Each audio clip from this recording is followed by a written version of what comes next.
Our lives are filled with distractions. Email, Twitter, texting. We're constantly connected to technology, rarely alone with just our thoughts. Which is probably why there's a growing movement in America to train people to get around the stresses of daily life. It's a practice called mindfulness, and it basically means being aware of your thoughts, physical sensations, and surroundings. Tonight, we'll introduce you to the man who's largely responsible for mindfulness gaining traction. His name is Jon Kabat-Zinn, and he thinks mindfulness is the answer for people who are so overwhelmed by life, they feel they aren't really living at all. There are a lot of different ways to talk about mindfulness, but what it really means is awareness. Is it being present? It is being present. That's exactly what it is. I don't feel I'm very present in each moment. I feel like every moment I'm either thinking about something that's coming down the road or something that's been in the past. So ultimately, all this preparing is for what? For the next moment, like the last moment, and then we're dead. So in a certain way, are we going to experience while we're still alive? We're only alive now. Jon Kabat-Zinn is an MIT-trained scientist who's been practicing mindfulness for 47 years. Back in 1979, he started teaching mindfulness through meditation to people suffering from chronic pain and illness. That program is now used in more than 700 hospitals worldwide. Kabat-Zinn says mindfulness takes practice. A lot of people start with a training class to learn how to meditate.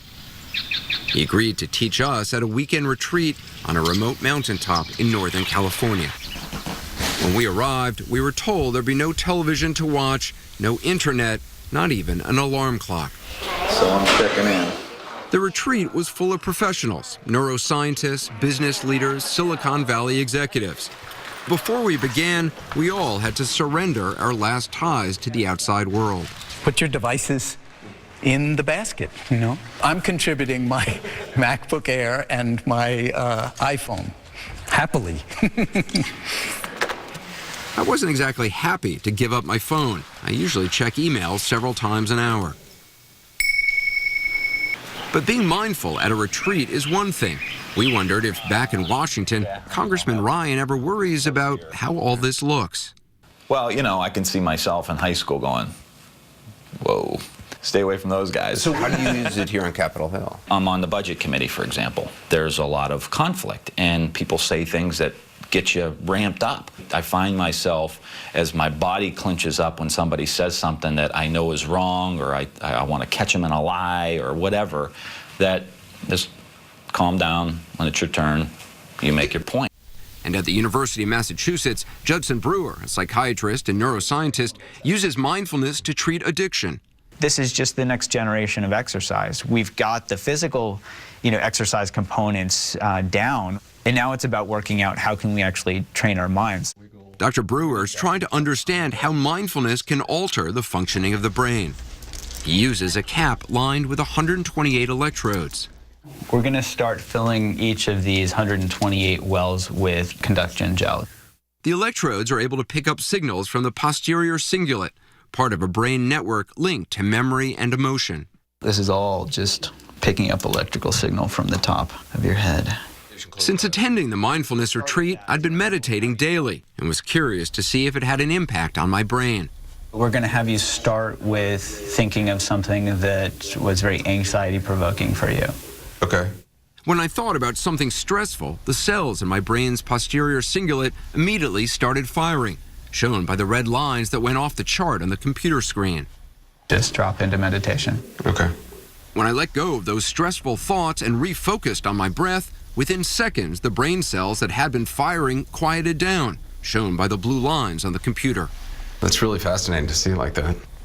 Dr. Brewer believes everyone can train their brains to reach that blue mindfulness zone, but he says all the technology we're surrounded by makes it difficult. If you look at people out on the street, if you look at people at restaurants, nobody's having conversations anymore. They're sitting at dinner looking at their phone because their brain is so addicted to it. You really think there's something in the brain that's addicted to that? Well, it's the same reward pathways as addiction, absolutely. I'm, on mobile devices all day long, and I feel like I could go through an entire day and not be present. And what's that like? It's exhausting. Yeah. So all of this is leading to a societal exhaustion. I believe that a real movement for early childhood years can be done only if we are thinking about embracing all children. You and I want to live in safe and secure neighborhoods. We want people to grow up to own homes and cars and participate in the democracy of this republic.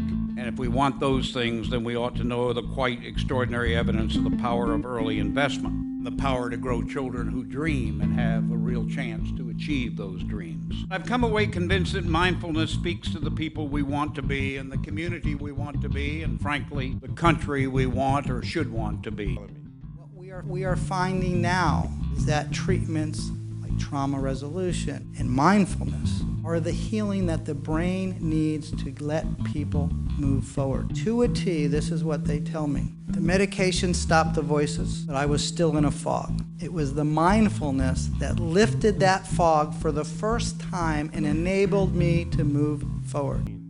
And I'm a chronic disease epidemiologist by training, and we know 90% of what causes premature death and disability. It's the underlying health behaviors that we all engage in or don't engage in. Underlying all of that is the stress of modern living. I've come to the conclusion that these mindfulness practices are critical to address this underlying stress, which will then in turn allow us to make more healthy choices and ultimately lower the burden of disease in the population. I find power in this concept and this energy and this body of research and curriculum and teaching and acts and actions and ideas behind mindfulness. Children and adults don't know how to deal with stress and anxiety. Don't expect them to learn it by themselves. They need to be taught. Mindfulness improves health. Again, the connection is research-based, believing that from the impossible to the inevitable, there's nothing but belief, skill, and will, that we use our wisdom, use the power of our conviction, and we use the will, the courage to do the right thing and elevate children upon our collective shoulders so they can get to see and live and experience a horizon that stretches out far beyond what they can see, from the streets, the corners where they are born, where they live, and where shamefully, unfortunately, many of them perish. We can teach them better if we take the time. If side by side with reading, we teach compassion. If side by side with math, we teach understanding. If side by side with science, we teach love and happiness and reflection.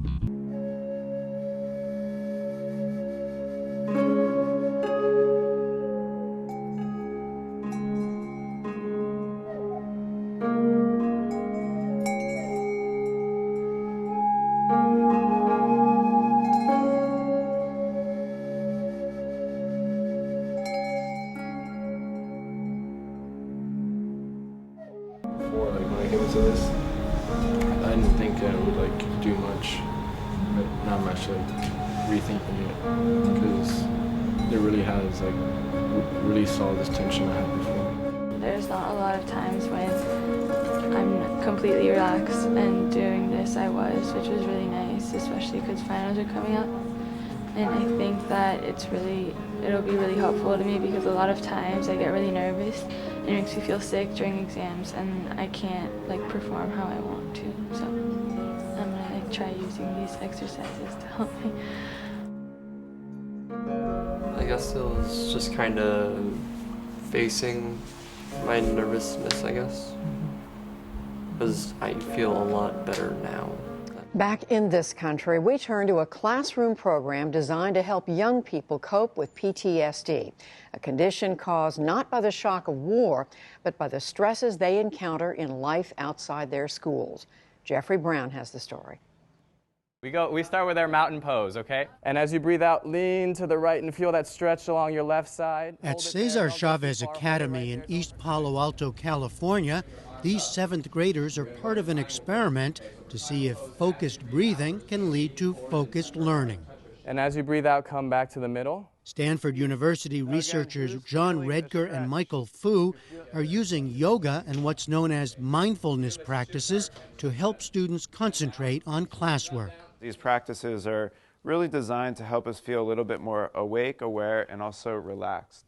We're going to get into our sort of relaxed state, and we're going to get into mindful practice. So first of all, for mountain pose, everybody go ahead and move your feet so that they're shoulder width apart. And let's take 3 breaths together. Let's inhale, and exhale. Cesar Chavez is in a low-income, high-crime neighborhood, and many of these students face real-world stresses, anxieties, and fears which can impair their ability to learn. Principal Amika Guillaume. We have, by the 2010 census, as many as 50% students who are homeless.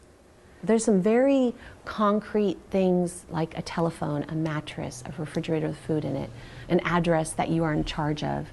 When I say children are under stress and duress, it's the little things. Let's not mention the shootings. Let's not even go into the gang war in our neighborhood. Just the little simple things are very stressful.